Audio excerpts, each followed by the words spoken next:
Hi guys. അങ്ങനെ ഇതൊരു പള്ളിപ്പെരുന്നാളിൻ്റെ വ്ളോഗാണ്. തൃശ്ശൂർ ഡിസ്ട്രിക്റ്റിലെ അത്താണിയിലെ ചർച്ചിലെ പെരുന്നാളാണ്. മാതാവിൻ്റെ പള്ളിയാണ്.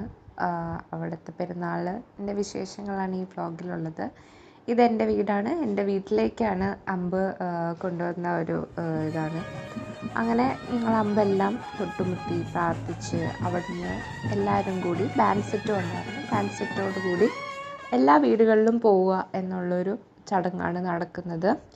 അങ്ങനെ അതൊക്കെ കഴിഞ്ഞ് പിന്നെ നേരെ ഈ ബാൻഡ് സെറ്റ് ഈ എല്ലാ വീട്ടിലെ ആൾക്കാരും എല്ലാവരും കൂടി പള്ളിയിലോട്ട് പോവും. എന്നിട്ട് പിന്നെ പള്ളിയിൽ ഇങ്ങനെ പല പല യൂണിറ്റുകളുണ്ട് നമ്മുടെ പള്ളിയിൽ. അങ്ങനെ ഈ ഓരോ യൂണിറ്റുകളിൽ നിന്നും അമ്പുകളെല്ലാം ഈ ബാൻഡ് സെറ്റോട് കൂടി പള്ളിയിൽ എത്തിച്ചേരുന്നു. അതാണ് ചടങ്ങ്. അപ്പോൾ പെരുന്നാൾ 2 ദിവസമായിട്ടായിരുന്നു നടന്നത്. അതിൽ ആദ്യത്തെ ദിവസം ആണ് ഈ ഒരു ചടങ്ങ് നടക്കുക. അതിനുശേഷം നമ്മൾ പള്ളിയിലെത്തി പള്ളിയുടെ മുന്നിൽ നിന്ന് കുറച്ച് നേരം ബാൻഡ് സെറ്റ് ഉണ്ടായിരുന്നു. അങ്ങനെ അതെല്ലാം ആസ്വദിച്ച് കഴിഞ്ഞിട്ട് നമ്മൾ പിന്നെ പള്ളിയുടെ അകത്ത് കയറി. വേറെ പിന്നെ അന്ന് വേറെ പ്രോഗ്രാംസ് ഒന്നും വേറെ ഇല്ല.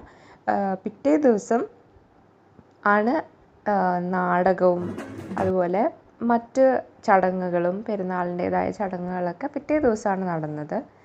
സോ ഇത് സാറ്റർഡേ ആയിരുന്നു, കഴിഞ്ഞു പോയതാണ്. ഞങ്ങളെത്തിയപ്പോൾ ഒരു ഈവനിങ് ആയി, ഒരു 6 o'clock കഴിഞ്ഞു.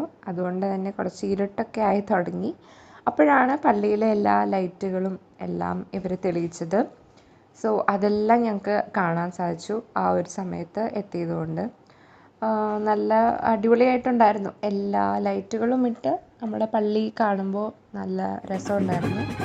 അങ്ങനെ പിന്നെയും ഈ ബാൻഡ് സെറ്റും അവർ എല്ലാ യൂണിറ്റിൽ നിന്നുള്ള ബാൻഡ് സെറ്റുകളും ആ സമയത്ത് വരുന്നുണ്ടായിരുന്നു. സോ ഒരെണ്ണം കഴിഞ്ഞു, അത് കഴിഞ്ഞ് അവർ മാറി നിൽക്കും, പിന്നെ അടുത്ത ബാൻഡ് സെറ്റ് വരും. അങ്ങനെ അത് കഴിഞ്ഞ് എല്ലാ ബാൻഡ് സെറ്റും ഒന്നിച്ച് കൂടി നിന്ന് പള്ളിമുറ്റത്ത് നിന്ന് കൊട്ടും. അങ്ങനെയാണ് നടക്കാറ്. സോ നല്ല രസമായിരുന്നു. ഞങ്ങളെല്ലാ ഫാമിലി എല്ലാവരും ഉണ്ടായിരുന്നു, ഈ നാട്ടുകാരെല്ലാവരും ഉണ്ടായിരുന്നു. അങ്ങനെ എല്ലാവരും കൂടി ഒന്ന് എത്തിച്ചേർന്ന് നടന്ന ഒരു പ്രോഗ്രാമായിരുന്നു ഇത്. So it was fun.